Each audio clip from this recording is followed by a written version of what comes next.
ঠিক আছে এবার শোনো। আরে শোনো শোনো রবীন্দ্রনাথ ঠাকুরের প্রশ্ন।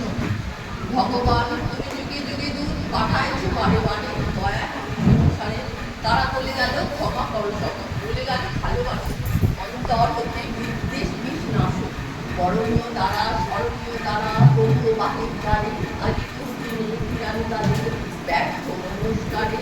আমি যে দেখেছি গোপন হিংসা কপট রাত্রি ছায় এনেছি নিঃস্বয়, আমি যে দেখেছি প্রতিকারহীন শক্তের অপরাধে বিচারের বালু নীরবে নিভৃতে খাবে, আমি যে দেখেছি তরুণ বালক উন্মাদ হয়ে ছোটে কি যন্ত্রণায় মন পাতলে নিষ্ফল মাথা করে, কণ্ঠ আমার বৈধ আলিতে বাঁশি ধারা আমার পুষ্টার কারা, নৃত্য করেছি আমার অনেক সকলের চরে, তাই তো তোমায় শিখায় জলে, যাহারা তোমার বিষাইছে বায়ু মিশাইছে তব আলো, তুমি কি তাদের ক্ষমা করিয়াছ, তুমি কি এসেছো ভালো।